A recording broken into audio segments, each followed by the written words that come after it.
You're listening to Podketeers. Welcome to episode 228 of Podketeers. This week, Gavin went to the 25th anniversary Nightmare Before Christmas show at the Hollywood Bowl, and he recaps his experience. Are Mickey and Minnie finally getting their own attraction at Disneyland?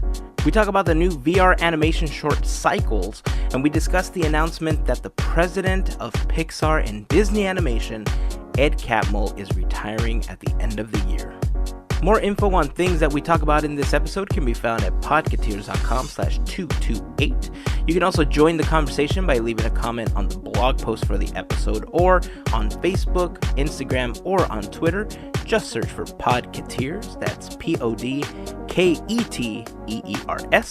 If you want to check out some of our videos on YouTube, make sure you go to youtube.com/podketeers and youtube.com/Disney42. Hit that subscribe button and ring that bell icon for notifications of whenever new videos are posted. Our next Steamboat Willie event is upon us. We're trying to raise money in support of finding a cure for women's cancers.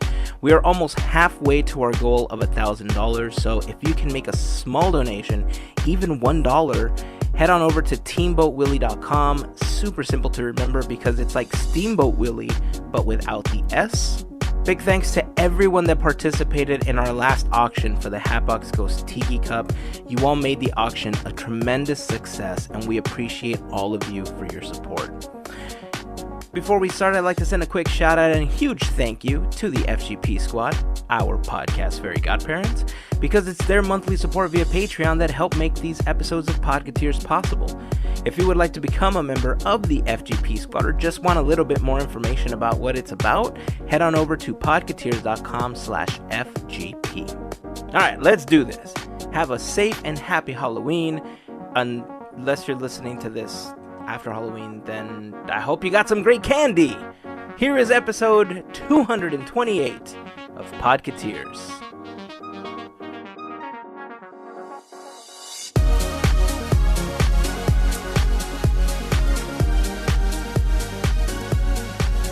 I'm telling you guys, if I had the know-how, I would totally put together a costume like that. I mean, wouldn't you want to walk around looking like a VHS tape for hours and hours on end? Yeah. I mean, it probably got the most attention anywhere that costume went because, I mean, that's such an iconic thing. And to create a costume out of it is genius. I love this concept. I would be throwing quotes at them just for fun. It's a perfect costume if you have two friends. One can dress up like one of those Vicker machines that you play it on, and then the other one's like an old-timey TV. Right? Yeah. I think that would be super cool. That would be cool, yes. So, or you have a fourth friend that's just one of those rewinder machines. Oh, and then remember those? They're carrying a sign that says rewind? "Be kind, rewind." Yeah. Yes. We used to have one of those. No joke. We used to have one of those that looked like a tiny red Corvette. Yes. Nice. My parents too. Those were the greatest. And then you could have a fifth friend that's dressed up as a Blockbuster, but the eyes are two X's. Yes. Oh. And then you have another friend that has a sign that says the only remaining Blockbuster in the world. Right? Or is that Alaska? Yes. That's hilarious. We're taking it too far at this point. Oh, one more. We have one friend dressed as the Disney Vault, and it's slightly open, and the VHS is popping out of it. When? So, in case you guys don't know what we are talking about, this last week on our Instagram account, we posted a super cool costume. Somebody that went to Mickey's Halloween party at Disneyland. And if I mangle this name, I'm so sorry because I'm just great at that apparently. But quick shout out to Casey. At Casey Rose is her Instagram tag, or KAYSEROSE. If you haven't seen it on our Instagram, head over to podketeers.com/228. We'll have the post there for you to check out. It is an amazing costume. Literally, it looks like it was a blown up VHS case and somehow she found a way to stick herself in it because it opens up and there's a tape inside and it's so amazing. Hashtag costume goals. Yep. Top tier custom costume making. That was incredible. You know, doing a clamshell case is just like I said before, it's just so iconic. You know, it's not like just a sleeve with a VHS in it like most movies were, but those Disney home video movies, like every kid had a shelf full of those, right, growing up. So we all know what those were. I'm sorry, I didn't. And seeing that just brings back all the feels and all the memories of, you know, your favorite Disney movie back in the day. And it did for me, and I loved it. Yeah. You know, it's funny. It's not the first time she's done it. Oh, really? Yeah, when we reposted it on Instagram, she left us a comment saying that she's done it 2 other times with Aladdin and The Lion King. The Lion King was the first version of it. That's cool. Very cool. So if you guys want some inspiration and have a ton of time, I don't even know how long it took to put this together. All I know is that it is ridiculously awesome.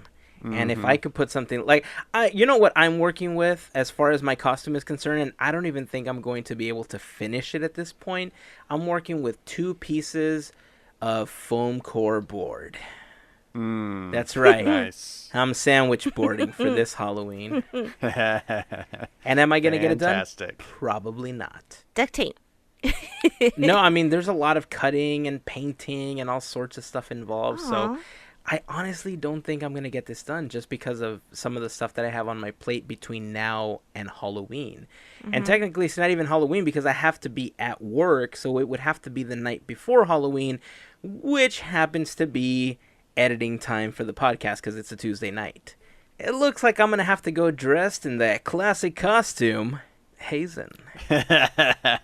Oh, you're going as a monster. Cool. That fits. What a jerk. Wow. You left the door open, man. I had to. Or I could do what VJ does and get one of those t-shirts that just says, "This is my Halloween costume." Right. I don't know where he got his for $12, but I've seen them and they're like $24. So he's going to have to send me a link or something. Well, I think he got his about 10 years ago. So t-shirt prices with have inflation, definitely gone up. Okay, fine, $24. Or I can just take a white shirt and get a Sharpie, right? Yeah. There you go. I'm going to put Ghost. DIY. White t-shirt. I like it. Before we continue, I just want to send out a quick shout out also to everyone that made our Hatbox Ghost Tiki Cup auction this last weekend an absolute success. We were just taken back by what the response was from everybody just kind of spreading the word and tagging people, bidding on it. We saw a lot of people selling this cup on eBay and selling it on external sites for a lot of money. And for collectors, you know, some people are willing to pay that money, and we felt that if you wanted to pay that amount, that it could also go to a really great cause. And that's exactly what happened. So to everyone that took the time to bid on it, to our winner, thank you guys so very much. Congratulations, Bill. You guys are amazing. I don't even know what to say. You guys just continue helping make a difference in the world. This is going towards finding a cure for cancer, because cancer sucks. And we just don't want it around anymore. Yeah, I can't believe how much everybody jumped in on that auction, and just, you know, watching the price go up throughout the day. You know, I know Charlie and I were watching that, and we were shocked and impressed and so thankful that, you know, it went for such a good price. And, you know, somebody's going to get a fantastic Disney souvenir. You know, I've held these things in my hand and looked at them up close. They're really awesome. So they're getting something great, and they're doing a great thing by donating that money to this charitable cause. And yeah, hashtag cancer sucks. That's right. Right. So if you didn't have a chance to bid on the auction, I don't think we're going to have any more for Walk for Hope at this point. We might. I don't know. We might just have a spontaneous one. I might do like another print or something. I don't know. The point is, if you guys want to help us out, and we had a very ambitious goal of trying to reach $1,000 for this one, I want to say that we are maybe about a third of the way there at this point with this auction and some of the other stuff that we've auctioned off, including the popcorn buckets and the prints, plus some donations that people have left for us. But if you guys want to donate, $1 helps. You might not think so, but think about it. If 500 of you donated $1, that's $500. That's over half of our goal. So I challenge you guys to just donate $1. That's all it takes. It's not even a cup of coffee. It's not going to hurt you financially. But guess what? If a bunch of you do it, it's going to help out a ton. So if you want to make a donation, head on over to teamboatwillie.com. It's super simple to remember because it's like Steamboat Willie, toot toot, but without the S. So teamboatwillie.com, you'll find the links to donate to the team there, or you can donate to me, or Gavin or Melissa, or me. It's up to you. But really, shameless plug. Even $1 helps. So if you're considering it, make this your good deed for the day. I think it's worth it. It so is, and it's going to be benefiting. Like you said, we're going to fight cancer. This is awesome. And we're going to win! Yes. I know we did chalk walk, but I am so more pumped to walk this walk. I really am. So this right here, for us to raise all this money, this is amazing. Yeah, I'm excited for this walk too, mostly because it's, I'm still exploring this part of California as a new resident, and I'll get to go to a new part of town that I've never been to and walk around and see some new sights. So, yeah, I think it's exciting. I might get to glimpse the one and only Bob Chapek while I'm there. Who knows? Ooh, I'll introduce you. We're good buddies now. I hear the main mouse himself might be hanging around, so it's going to be cool. I can vouch for that one. In their tracksuits, along with his main cheese. Sweet. Hashtag awesome. dad joke. And it'll be, just 2 weeks before their 90th anniversary. It will be. And I'm super That's excited awesome. about that. Yeah. Yeah, that's very cool. Well, if you guys want more information, again, head on over to teamboatwillie.com. The information for Walk for Hope, which is who we're trying to raise money for in support of fighting women's cancers. It's all going to be there. Again, if you want to donate to me, Hazen, you'll find my link there. You can donate to the team or Gavin or Melissa. It's all there. You can take your pick, click on the graphic. You get a receipt. It's all tax deductible, which is awesome. So you get a little kick at the end by those ERS people, because they like to take your money. But this, I'm just saying, it's a great way to skew that in your favor. Oh man. Hey, Gavin. Sir. Tell me a little bit about the nightmare show that you went to this last weekend. Oh my gosh. You guys. Oh my gosh. Okay, so the Hollywood Bowl, Saturday night. It was insane. So the first thing is, I had no idea what the logistics were going to look like of getting to the Hollywood Bowl, finding a good park, all of that. So long story short, on the part that nobody cares about, we walked in, found our seats, and sat down maybe 2 minutes before the whole thing started. Whoa. So we got there just in the nick of time. Wow. We had really good seats. It was one of the upper sections, but it was pretty much dead center. And so we could see the whole place. We could kind of feel the whole vibe of the arena. And it was spectacular. It's been on my bucket list for a long time to see a show at the Hollywood Bowl, mostly because it's a famous venue. The Beatles played there. And, I've just always wanted to see a show there. And so to see something like this that's celebrating one of my all-time favorite things, The Nightmare Before Christmas, oh my gosh, it was spectacular. So, this show has happened before. This isn't a brand new thing.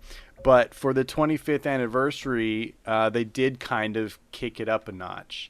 And there were a couple extra surprises which weren't typical of the show previously, and that was awesome. So the biggest presentation-wise thing that they added this year was digital projections on the proscenium. Ooh. And it was incredible. Like fully detailed, fully animated projections, and they were in sync with the film and with the songs, so there was unique animation based on what was going on in the story. There was laser effects, other lighting effects. The interior of the clamshell was lit with all kinds of spotlight and strobe effects that kind of played up the animation that you're seeing on the outside. Mm-hmm. And then they obviously had like a lot of spotlight effects as well. So all of that kind of ramped everything up a notch, if it wasn't exciting enough already. So obviously Danny Elfman was there, and he was in rare form. He was just perfection. I was really impressed that he was able to deliver all of those Jack vocalizations, 25 years later. He's not a young man anymore. And so, to sing like that is very impressive. Of course, then they bring out Catherine O'Hara and Paul Rubens. Nice. And we get the Kidnap Sandy Claus song, and they were fan-freaking-tastic as those three together.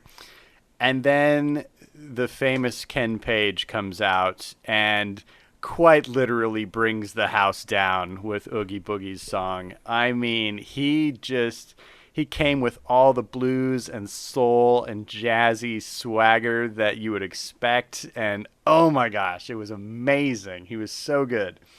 So the performances were just spectacular.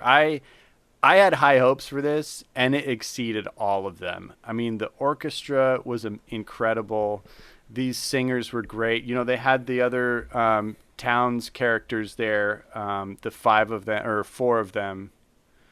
No, 5 of them. There's the 3 men and the 2 women who were singing like all of the townsfolk parts, including the mayor and all those.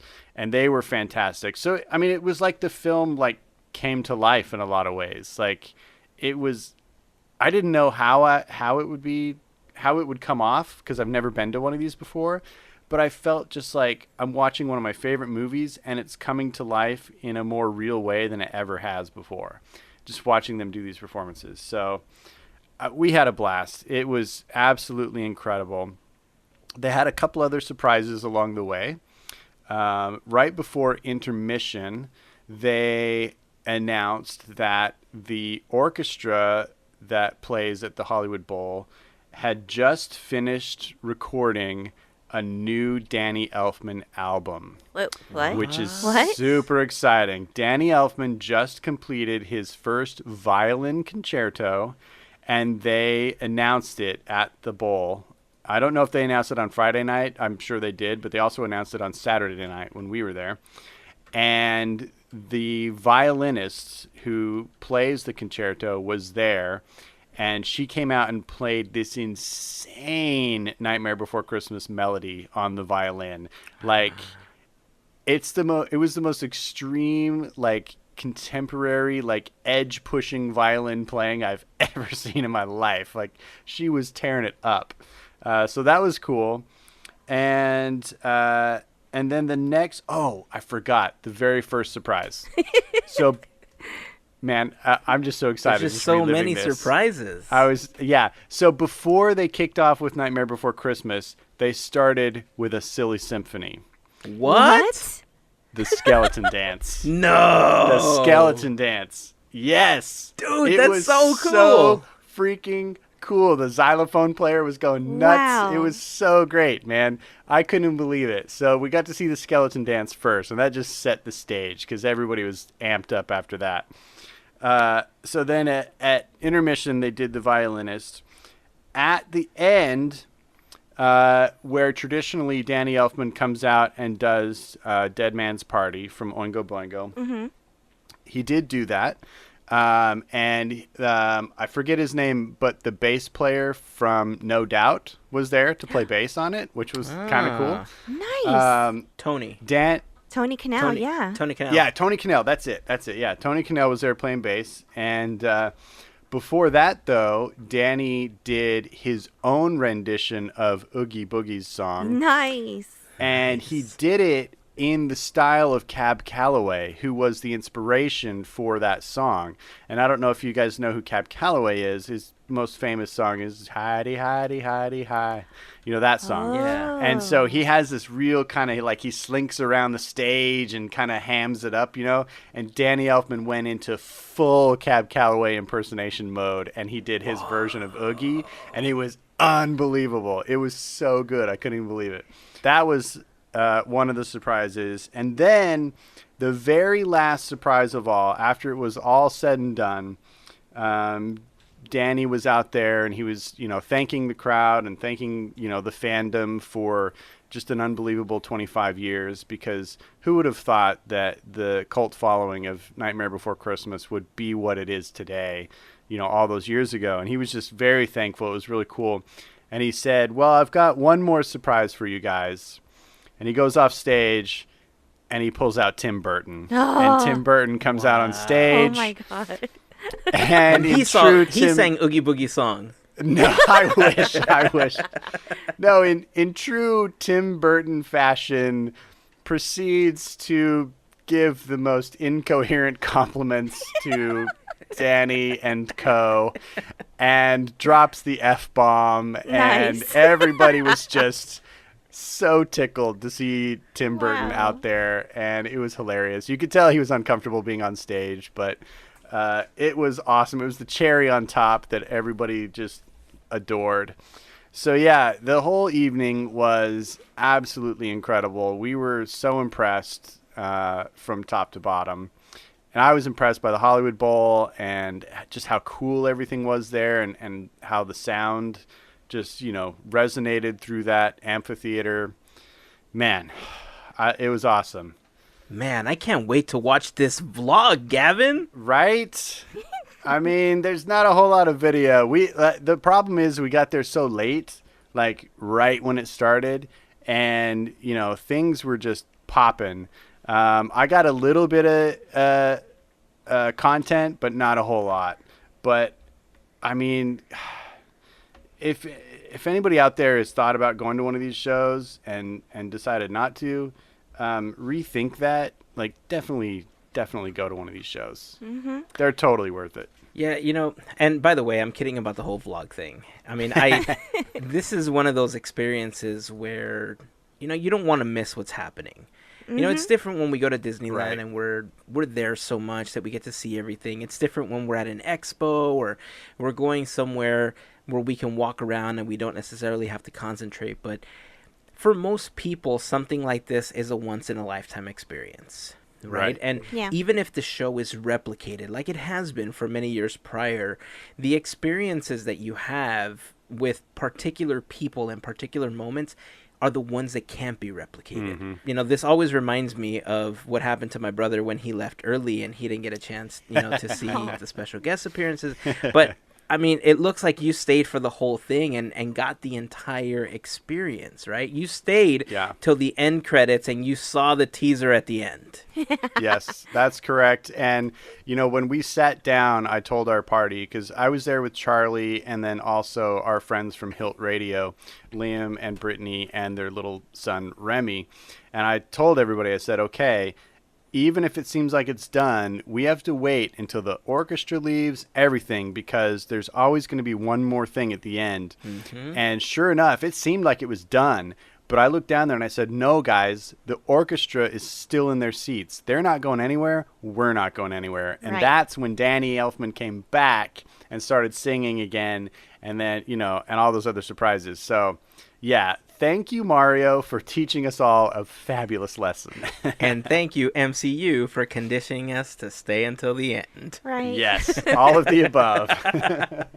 Oh, man. So true. I need to ask, explain your experience watching Danny Elfman being Jack. It's so cool because you can see the artist who created the music, you know, and his interpretation of it. Mm-hmm. And you can kind of see how the animators took that, you know, and put it into Jack, you know, because a lot of Jack's movements are Danny's movements. Right. And you can kind of see that.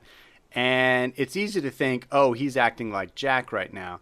But we all know how animation works. They look at the actors who are acting those roles, and they take facial expressions from them. They take movements and gestures, and you could tell that they animated Jack with a lot of Danny's mannerisms, and it was just so cool. And he also just seemed to really, really being enjoying himself, and that always makes any sort of musical performance better.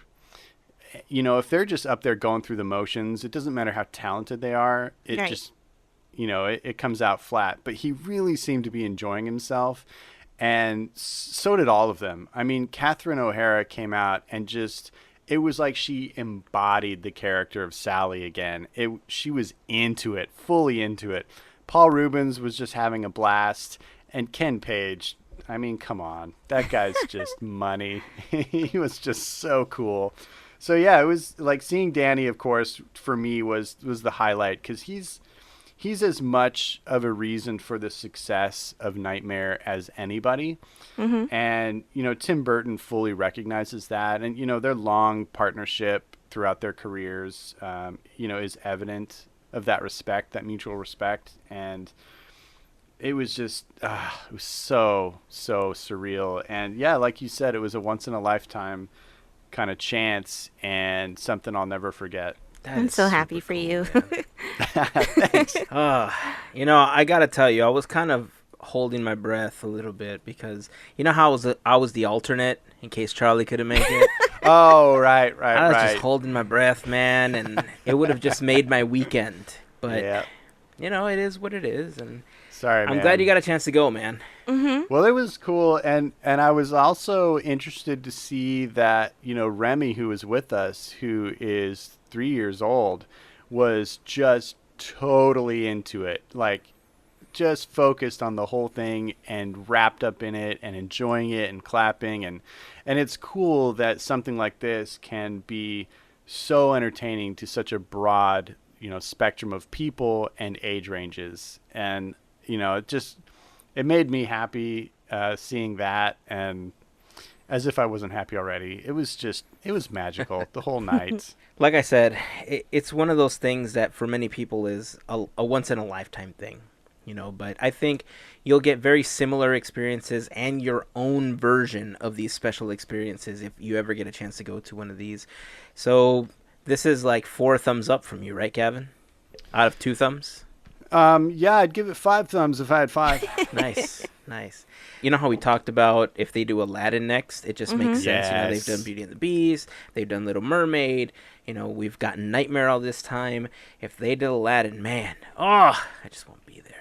I just want to see a whole new world projected all over the Hollywood Bowl, like just that song and flying around on the carpet. Just I'm there. I know. I want to do it. Or maybe they should put Aladdin on hold for a bit and capitalize on the fact that Elton John is in his retirement phase right now, and get him to come out and do Lion King. Oh, the feels. That would be incredible. Of course, in that case, tickets would probably start at like $300, and they would sell out in 4 minutes. Oh yes. Right. But it would be cool. It would be cool. Well, you know what? Let's throw the question out there. If all of you listening could have an opportunity to say, you know what, Disney, this is the show that you should do next, which show would you choose? Would it be Lion King? Would it be Aladdin? Would it be a whole other movie altogether? Do you think that there's a newer film that could take that spot, that has such iconic music that would just fit the bill? Leave us a comment, join the conversation on the Instagram or Facebook post, or on the blog post for this episode over at podketeers.com/228. We'd love to hear what you guys would like Disney and the Hollywood Bowl to do next. And who knows? I mean, maybe Bobby's listening and he's like, you know what? I love this idea. Maybe let's just go with it. That is my absolute best/worst Bobby impression. Yeah, it's terrible. But what do you mean if Bobby's listening? We know he listens. That's true. We do. Let me send him a text message. There you go. We know that's not true. But the evidence is there that he clearly listens. That's true. That part is true. I'm going to go with that one. You know what? Since we're talking about musical performances, let's hop over to another attraction, and that is D Capella.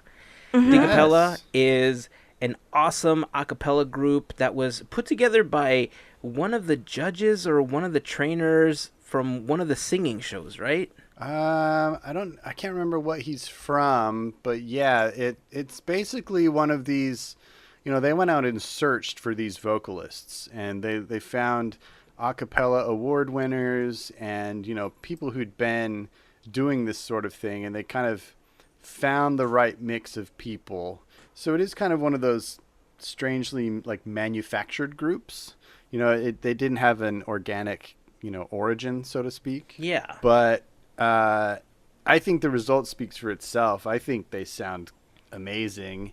They've got a few videos out already. I love their Disney medley that they've got out. It's really good. Yeah, their album drops in just a couple weeks, actually. It comes out November 16th.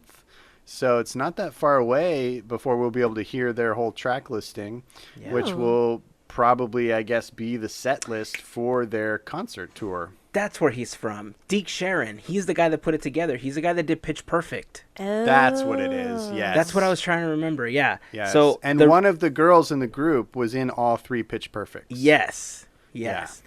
Yeah, so I'm super excited. I love a cappella music. That's why I love the Dapper Dan so much. Mm-hmm. I love to sing even though I sound like absolute garbage when I do it. But I still love it. I love a cappella. I love barbershop quartets. And I love the arrangements. I love the tonality of it and just how you can use your voice and create all of these different sounds and melodies. It's so beautiful. I love it. I wish I could do it. Come on, guys. Let's start an a cappella group. Okay. Yeah. Terrible. I know it's a terrible idea, but yeah, I love the fact that D Capella is out there and that they're doing a lot of Disney stuff. They have a tour that's coming up. It's starting in January of 2019, and here in Southern California, they're going to be in a couple of cities, Thousand Oaks of all places. They're also going to be in Riverside at the Fox Performing Arts Center, which I think is a little bit more well known than Thousand Oaks. I mean, maybe I just don't know about the theater that they're going to. It might be because they're not a big name yet, so they might not be able to get some of the bigger, more centralized venues. Maybe. Well, if you ever wanted the opportunity to see one of those groups that is just going to blow up in the next year, like this is one of them. And if you get an opportunity, check out some of the videos. If you haven't, I'll post a couple in the blog post. Again, podketeers.com/228. I like them a lot. We'll post that medley that Gavin was talking about, the Disney one, because it's really good. They're super talented, and I'm excited to see what's going to be coming. I don't know if they're performing at Mickey's or if they performed at Mickey's anniversary thing. I thought they were going to perform for that, and I don't remember hearing anything on whether or not they ended up doing it. But also in the blog post, I'll post a link to the schedule of tour dates. That way you can see if they're coming to a city near you. And if you get an opportunity to go and check them out, send us an email with a quick report. We'd love to hear from you so we can play it in an upcoming episode. All right, so let's take it back to the parks, shall we? Sure. Yes. Now, this next thing is still a rumor. We haven't been able to confirm it. I just want to make that clear. It is a rumor. But if it turns out to be true, Mickey Mouse is coming to the Disneyland Resort. But you might be telling yourself, he's already there, Hazen. What are you talking about? Well, it looks like Mickey Mouse is finally getting an attraction in his home park. Now this is exciting. 100% on board for this one. They announced this attraction at the last D23 Expo. It was so exciting. Like, the crowd was so amped up for this announcement. And the Imagineers talked about this technology that they're using to pull this off. And I forget exactly what they called it, but it was like two-dimensional 3D or something like that. So it's like this method that they're using to create, like, because it's based on the world of the new Mickey shorts, which are all 2D and flat. So they're taking that, but they're giving it depth, and they're creating, flat things, but with kind of like you're walking into an animated diorama almost. And just the idea of this sounds so intriguing to me. It's going to look different than any other attraction before it. And that excites me. New attraction technology and new, Imagineering tricks for us to marvel at is what always gets me most excited about Disney parks. And it was exciting that it was coming to Disney World because, I will eventually make it over there again. But now knowing that it's coming to California, oh boy. Yeah. I think you mean to say, oh boy. Yes. Perfect. You do it better than I do. So it's exciting. And the fact that it's going into Toontown, in addition to the other two attractions that are there, will give that area some new life, which I think it's needed for a while. Yes. It's kind of been a neglected corner of the park. I feel like there are some areas that need to be repainted. And, I think this will give it, a little more spark. So that, man, it's so exciting. Yeah, I mean, I know that, I don't know how many episodes ago we were talking about how the reconstruction of Disneyland would happen and what we thought would be next to go and what would stay. And I said, you know what, maybe Toontown is the next to go. I think this attraction coming into Toontown, and remember, this is just a rumor. This hasn't been solidified by Disney. This is just a rumor that's floating around. But if Mickey and Minnie's Runaway Railway does, in fact, take the spot of, I think it's the Gag Factory that they're talking about it taking the spot of. That's right? going to be the cue, yeah. Yeah, a Gag Factory the theory shop. is. If it does, in fact, take that show building and that becomes a queue, then you're right, it does breathe whole new life into Toontown, and it solidifies it as a key portion of the park. A lot of parents see Toontown as kind of a, let me sit down, let my kids run around while I kind of relax for, a while. But this will bring, I think, troves of people to see the new Mickey attraction.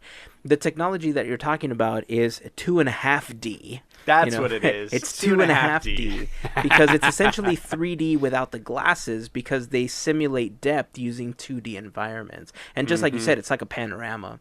I thought it was a little strange that Walt Disney World was getting it. Not that I was hating or anything. I just thought it was a little strange that Mickey wasn't getting an attraction in his home park.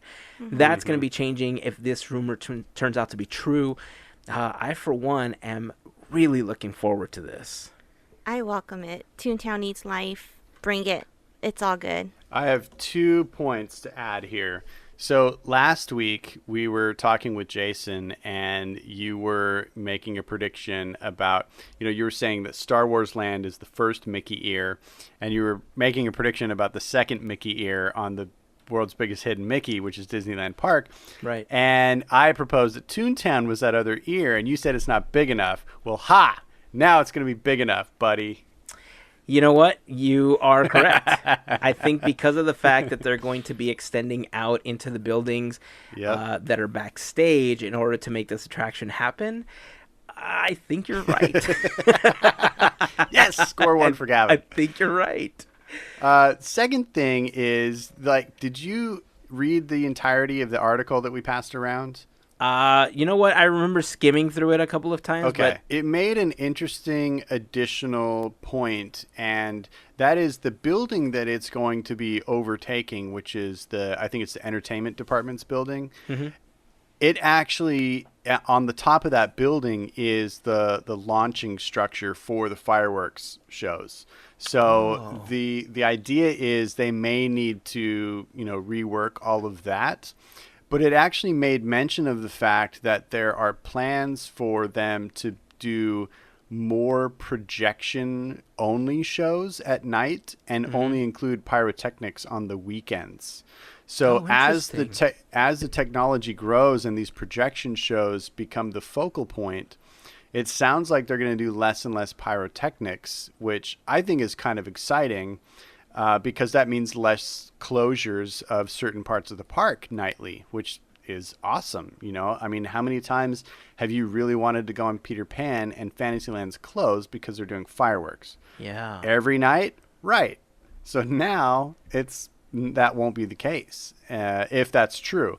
So that's kind of an interesting thing that'll change the dynamic of the park at night. I thought fireworks were going to kind of cease after Galaxy's Edge. So either way would have happened, right? I don't know. I don't know what their plans were moving forward. I think the only reason that they always closed Toontown so early, and then Fantasyland would temporarily, well, for Toontown, it's the proximity to the launching point, right? Yeah.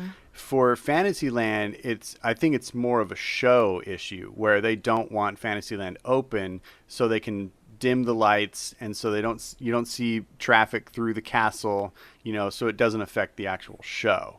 Right. So, you know, having them change the launching point, or, I mean, imagine if they just started doing fireworks at DCA instead.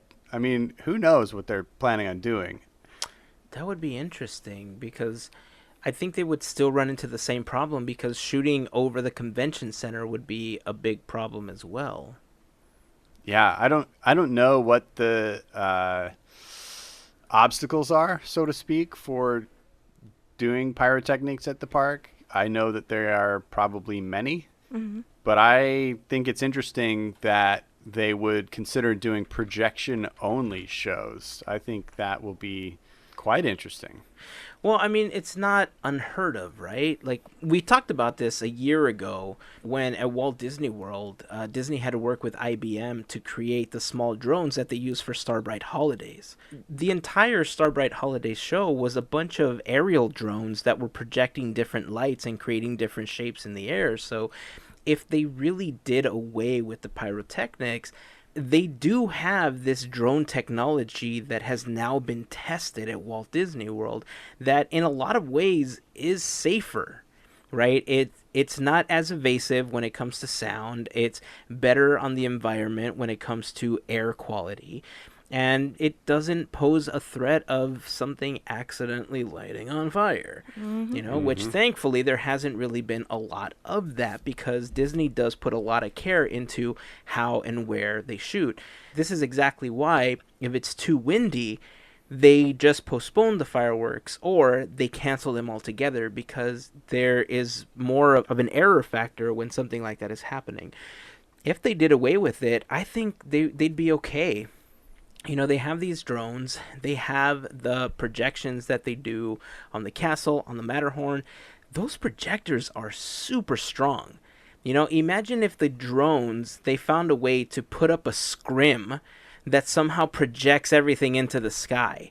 Scrims are super light, right? But if you could have a bunch of drones just holding up a scrim, or I don't know, or themselves shooting lasers at each other that create a digital blanket that you can project onto. Like, how super cool would that be? That would be cool. You're talking cool. about the future, Hazen. This is the future, Gavin. It's sci-fi, man. This is the future. I mean, I agree. I think we're seeing how they're finding new and better ways to utilize projection technology, you know, with the surface mapping that they can do, and, you know, they can create so many neat effects and optical illusions with them that, you know, the sky is the limit, really. And if they're going to start to utilize drone technology in addition to what they already have, who needs fireworks? Yeah. I mean, really, they could make something.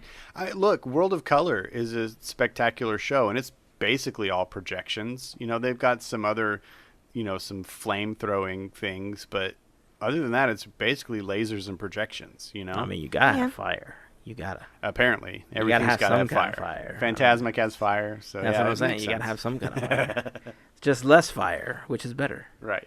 I just love whenever Disney introduces new technologies in all avenues, right? Not just in the parks, but I mean, there's, you know, when we talked about what we wanted to possibly talk about in this episode, there was so many technology-based articles and so many technological topics that we wanted to hit on. This technically leads right into one of the other things that we wanted to talk about. and that's the Cycles animation short, right? So the Cycles, it's just one of those marvels of animation that doesn't come along very often.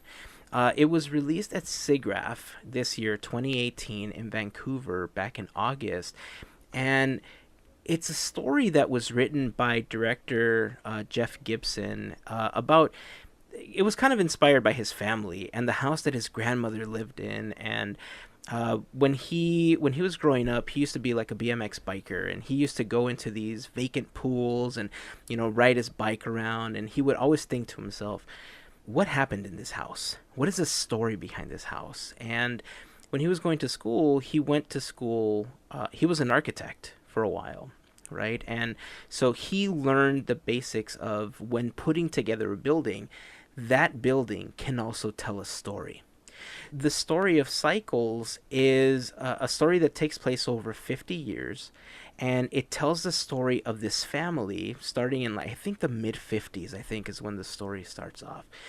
And it's all done in virtual reality, which is something that we haven't really seen before. Like, we've seen Pixar and Disney kind of dabble, with Baymax Dreams, and we've seen them use CG in tons of movies, ranging all the way back to, the Disney Renaissance, when we were talking like Beauty and the Beast and all these other films that were back from that time. But, I mean, this is a whole new level of awesome.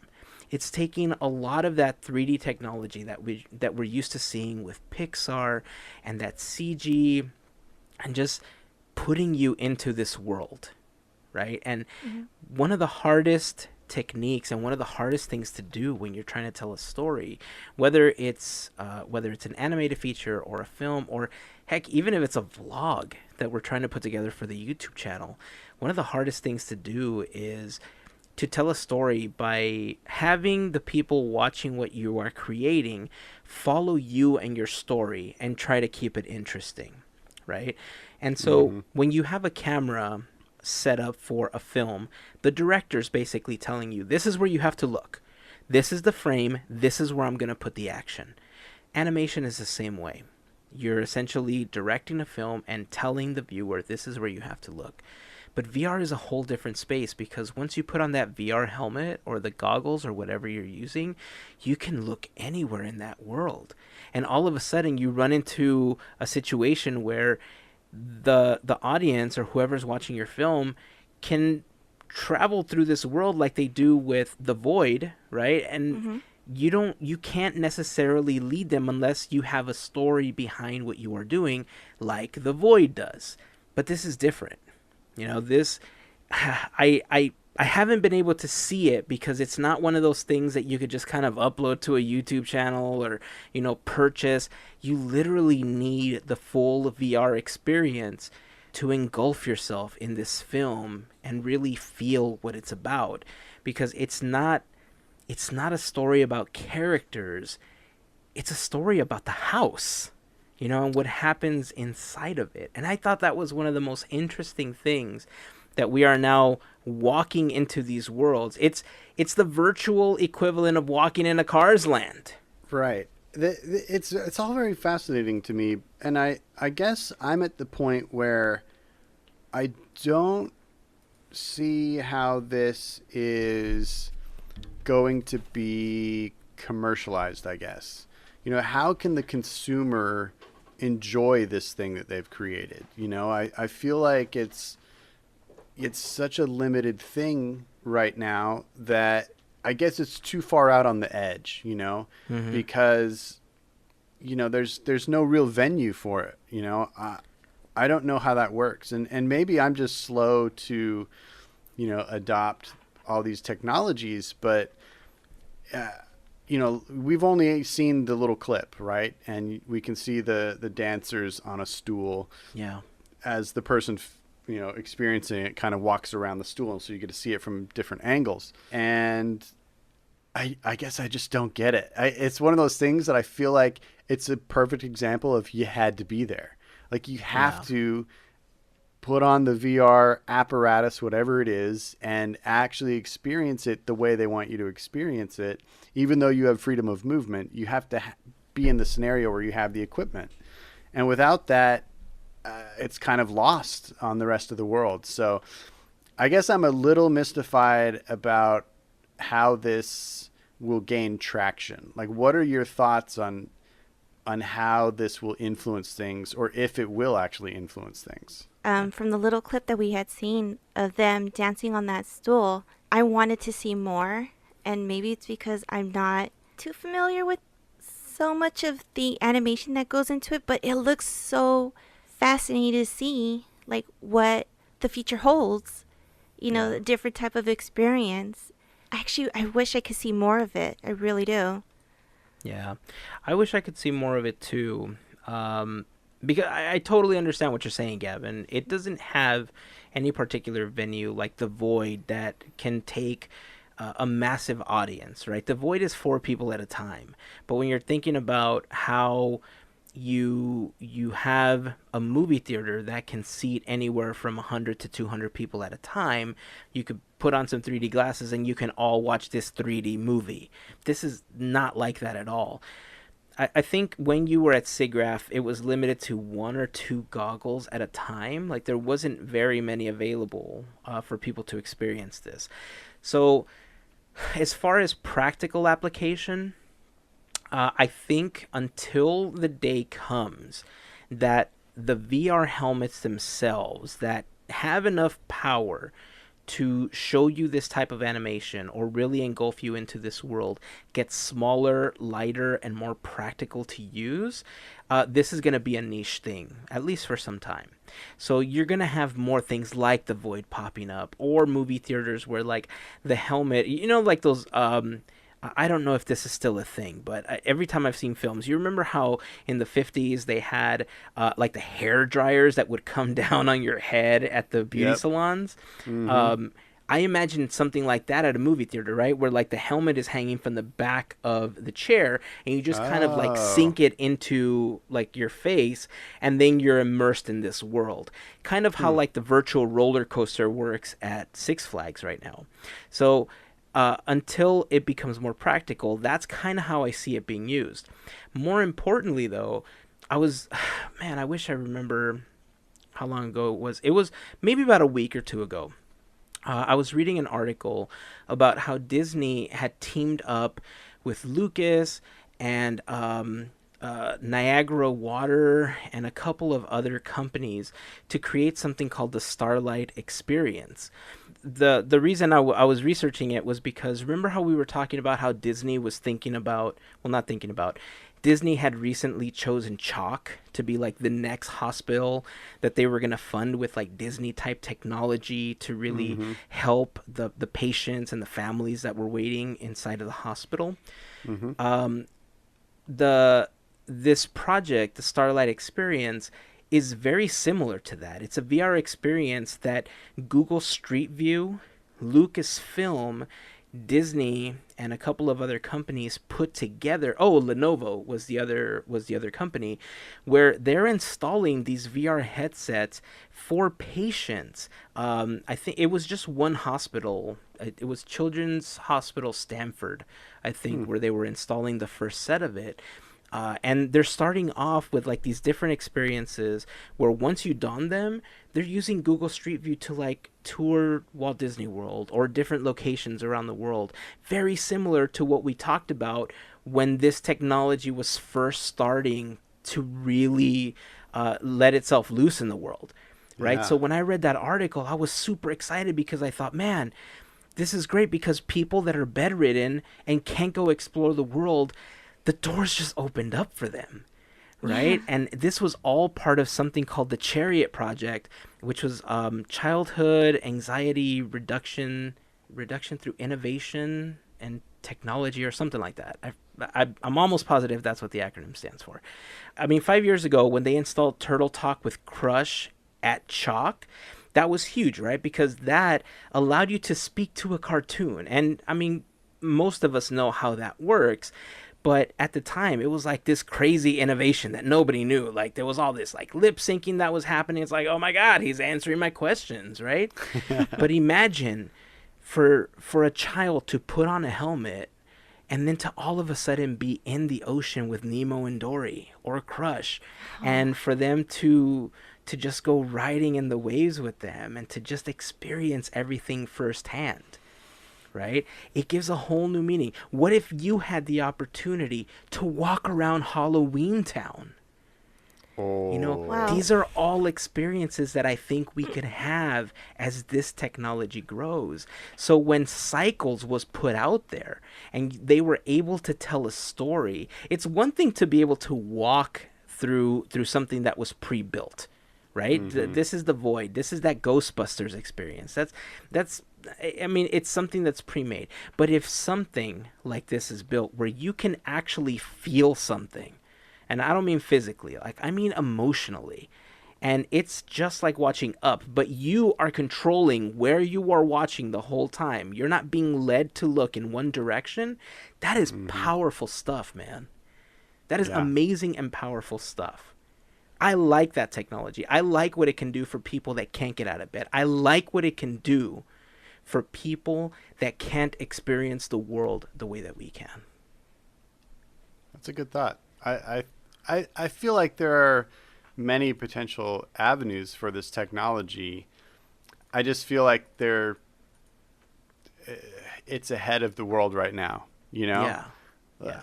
So it's kind of exciting that, it's all full of possibilities right now, but I'm interested and excited to see how this kind of thing is implemented, like all of the ideas you're talking about, and, especially, these children hospitals that are getting this kind of technology. That's all very exciting. And yeah, like kind of echoing what Melissa said, I really just want to see this thing in its entirety. It's like they gave us the ultimate tease, because it's not like coming to a theater near you. It's like, well, we wish you could see it all, but you had to be here, Yeah. So it is a tease, and I do wish I could experience more of it. And it really kind of made me remember that, dang it, I got to go do the Void. Oh yeah, me too. Right? Me too. Before it switches out. I know. So here, let's try something, okay? I'm just gonna send this message out to Imagineering. So, psst, Imagineering. Okay. Come over here for a second. Yeah, no, come here. It's fine. Okay, so you guys have this entire building in Tomorrowland. You guys call it Innovations. On the bottom, you have this launch bay thing that may or may not be there for very long. But guess what? There's this entire second floor that you have a lot of space that you can do stuff with. Why not bring Cycles there so that more of us can experience it? Because I know that this is going to be touring around at different, like SIGGRAPH, and it's going to go to New York soon. But bring us something to Disneyland. We're your core audience. So, I don't want to take you away from your work. I'm just, I just wanted to bring that out there. This is just between me and you. Nobody else is listening. Okay, this is just a conversation between me and all you Imagineers. So, I'm just throwing it out there. So, I don't know. I just get back to what you were doing. I'm sorry. It's just a thought. So, back to the conversation, guys. Oh, hey, where'd you go there, Hazen? Sorry, I was just having a small conversation with some friends of mine. Oh, okay. I was just trying to get, something done. I don't know if it's going to happen or not, but I figured I'd give it a shot. So I'm sorry I had to leave for a moment. I'm back. So yeah, I totally get it.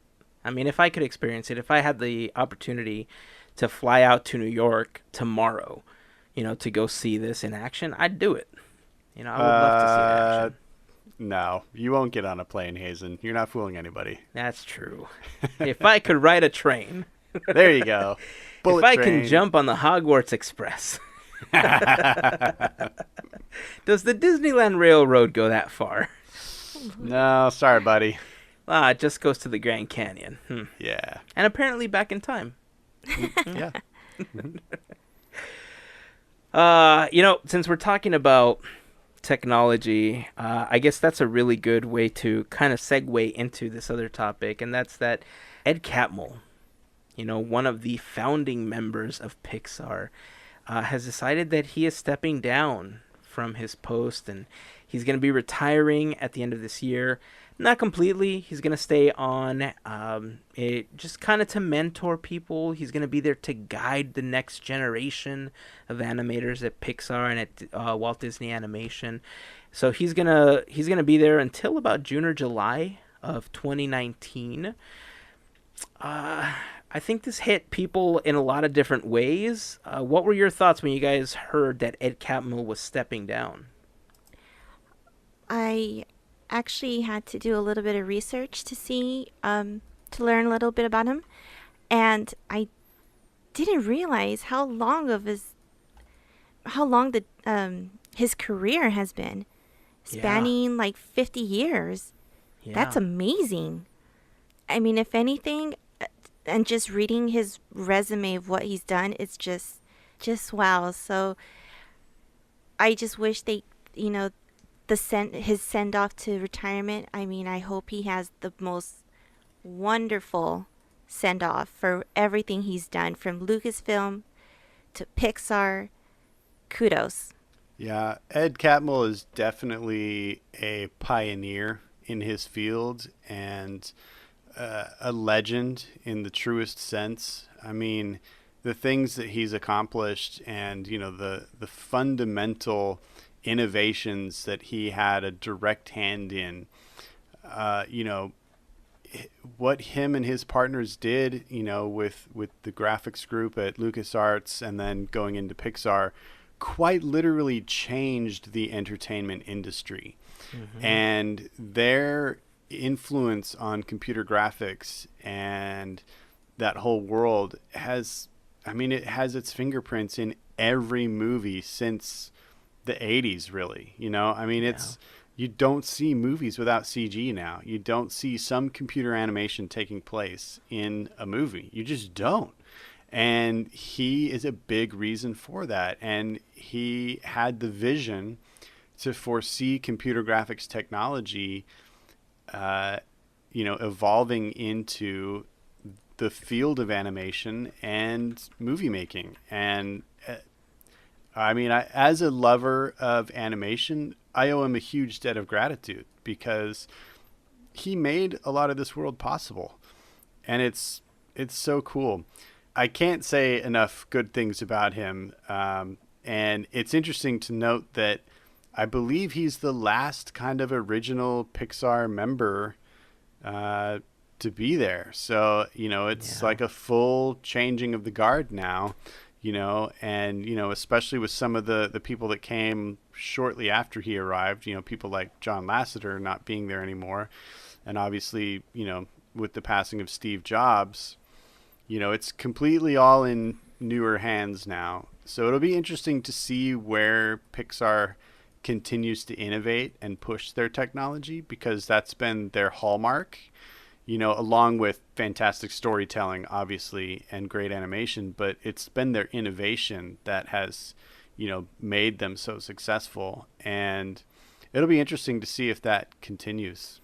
When I was going to school, I had this dream of working at Pixar. And I thought that just the artistic drive behind a lot of the things that I was doing was going to be enough. And I felt that if I really pushed myself, that I could really just work there one day. And who knows, that could have been possible, right? But one thing people may not know about the people that work at Pixar is that these are intelligent human beings. Like, they are engineers, and they're people with doctorates, and they are physicists and scientists, and there is so much that goes into creating a Pixar film. It's not just the visual, the colors and the animation. It's a bunch of scientists running around Pixar. And I think that's one of the reasons why they've been able to innovate, because from its core, Ed Catmull was a developer. He was a scientist. He was a creator. And, it was his background in computer science and his coding skills that, like you said, Gavin, really put animation and just CG on the map the way that it is today. Because back when Pixar first started, or back when it was still even Lucasfilm, they were developing all these different graphics that they could use for commercials and small films and everything. Ed Catmull is the person behind RenderMan. RenderMan is essentially the engine that creates the visuals for Pixar films. But years ago, RenderMan was available for anyone. In an unprecedented move, Pixar just said, you know what? If you have a 3D animation program and you are a student or you just want to know how it works, we're going to make RenderMan for free. It's available for you to download and install. And for a while, even I used RenderMan to render some of my computer animations. It was overkill because my stuff was nothing like Pixar stuff. But even I used RenderMan for some time. When you think about what Ed Catmull created, and then the innovation that's gone into it, where you look at the shading and the lighting that went into something like Toy Story, and now you go all the way and you think of what Coco looked like. They are leaps and bounds between each other. Even from Toy Story 1 to 2, there's so much innovation just in the way that it's animated, the way that it's lit, the way that it's colored, and how elements in the world react to each other. That's all physics. That's all science. And I think now, because a lot of the technology that's built, maybe Pixar will begin to dip their toes into like cycles, for instance. Maybe that's the next genre of movie styles. And like you said, maybe we're years away from that. Just kind of to touch back on that subject, maybe we're years away from it because it's not practical. They don't have venues. They don't have a lot of these things. But if you were to trust any company to figure out a way to make that mainstream, don't you think it would be Pixar?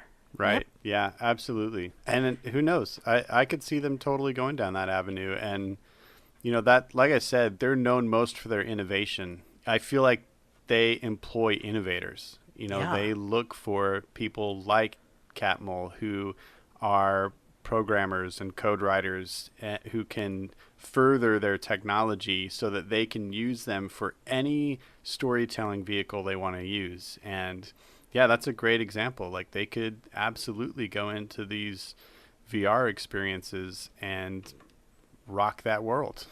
Yeah. And look, I know that I'm pushing VR hard. All right. I know that I am. But oh my God, I love the technology so much. I cannot begin to tell you how much cool. I think about all this cool new technology. Like at heart, I'm just a tech nerd, and when I see stuff like this, it excites me so much. And the fact that at one point, a lot of this technology was just not reachable. To people without the money or without the space. And think about the first IBM computer, which took up an entire floor in a building almost. And you think about what your phone can do now. Yeah. Technology is amazing. And I'm not just saying this because when our robot overlords come and take over the world, I want them to know that I was speaking well about them. I'm just saying.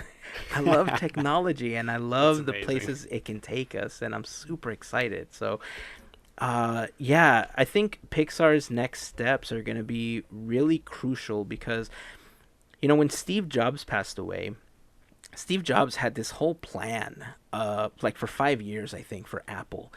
And in that 5-year plan, he kind of outlined everything he wanted Tim Cook to do.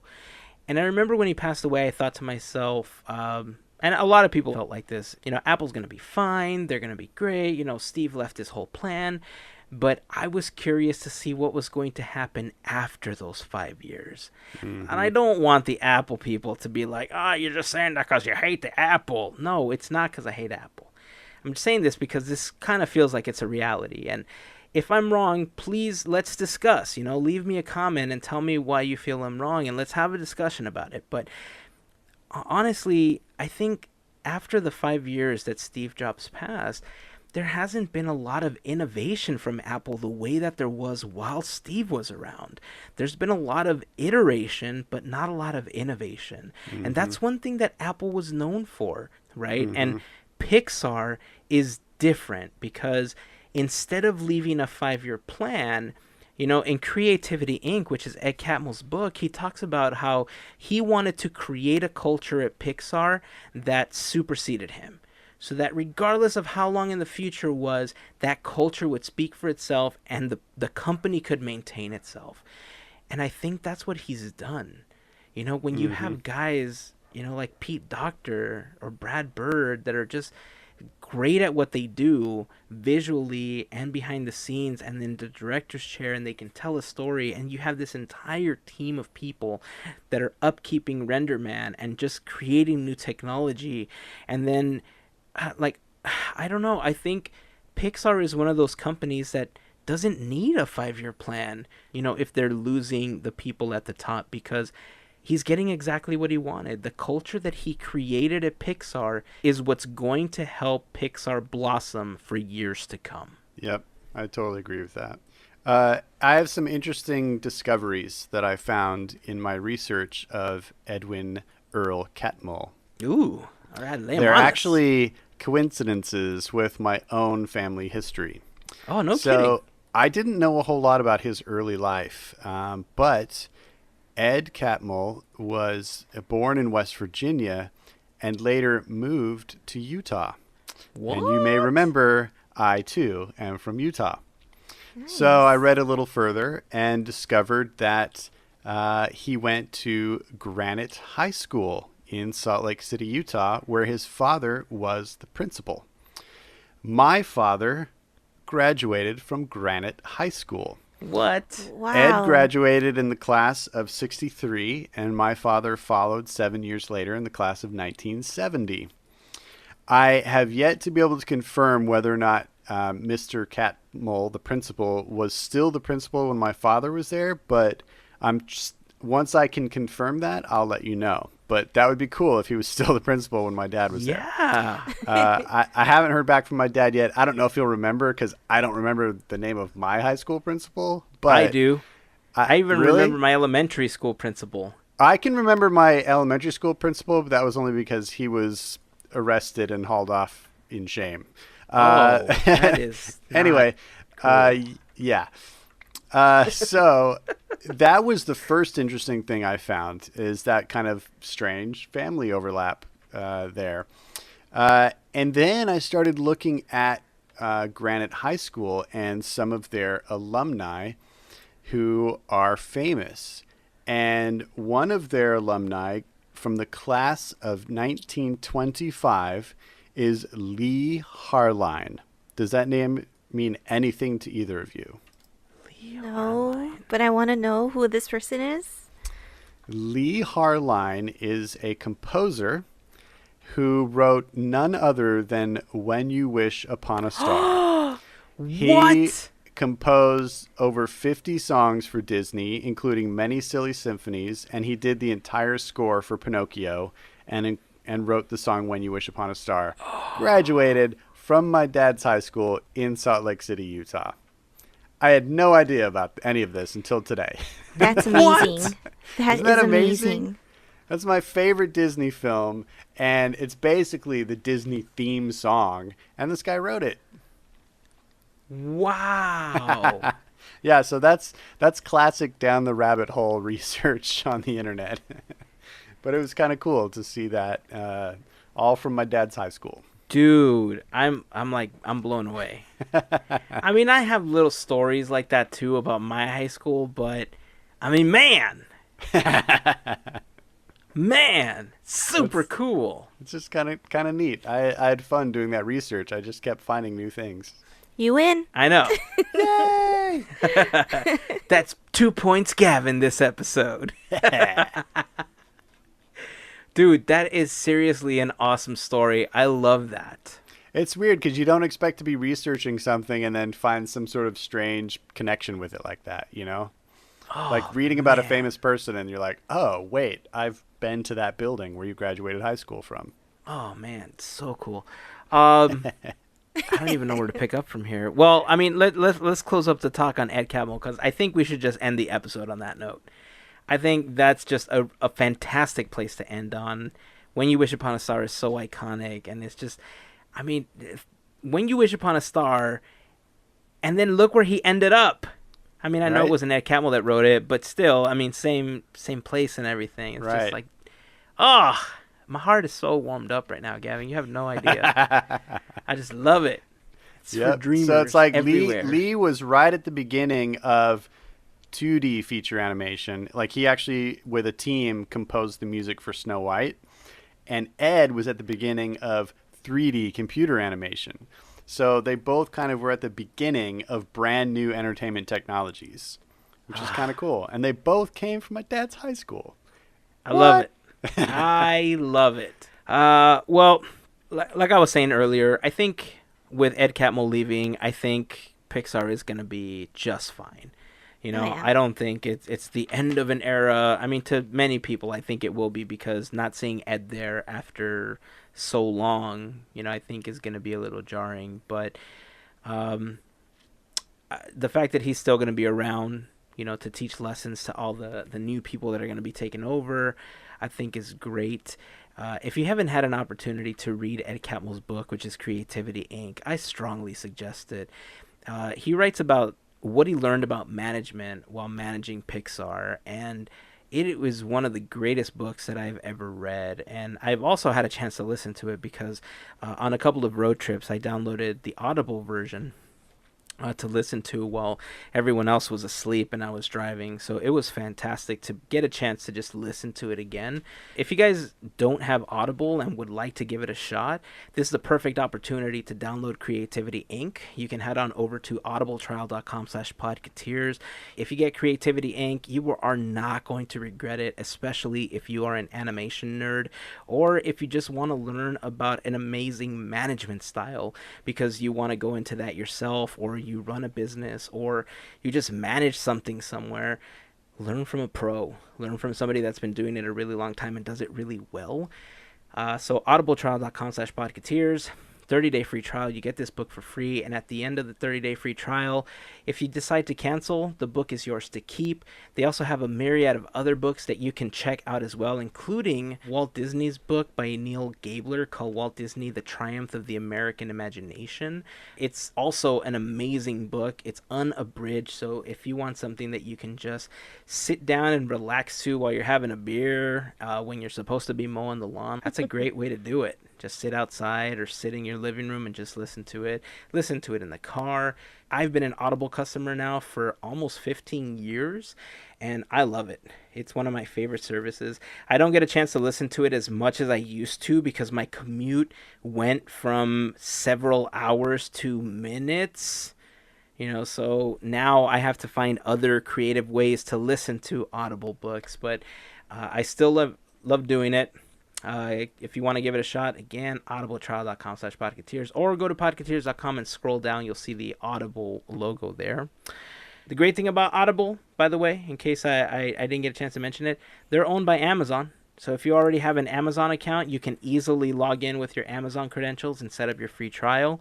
And, you know, next time you need to buy something on Amazon, great way to help us out as well is start that journey off at podketeers.com/Amazon, because there's a huge Amazon button there that you can click on.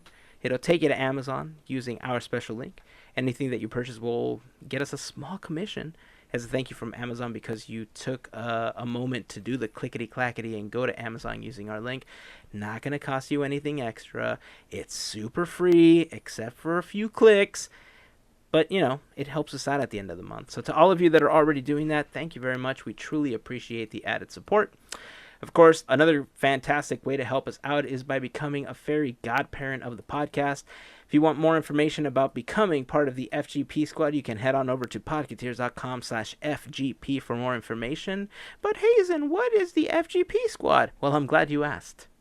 The FGP Squad are our fairy godparents. These are the group of people that help us out monthly with a contribution via Patreon.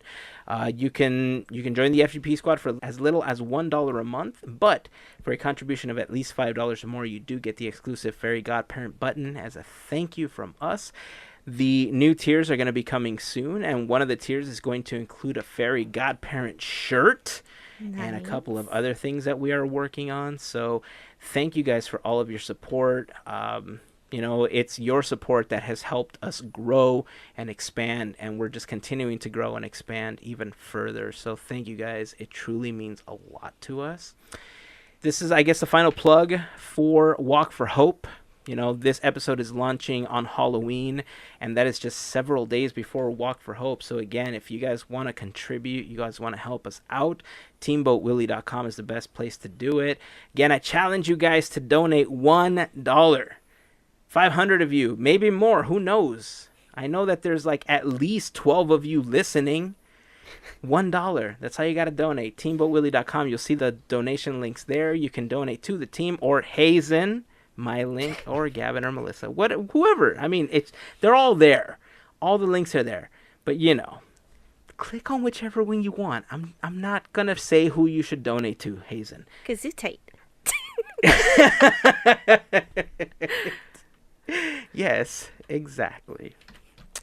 And on that note, guys, it's time to end this episode. Cool. Yep. Yeah. All right. It got me really excited. You guys don't see this, but I'm sweating a little bit because it's not only just hot in this room, but technology makes me sweat because, you know, it makes me really, really excited. It definitely gets Hazen worked up. It's not also the beer that's coursing through my veins. It might just be that technology gets me really, really excited. So, until next week, here's to Beers, Cheers, and Mickey Ears. Have a fantastic week, everyone. Boo. Bye. Happy Halloween.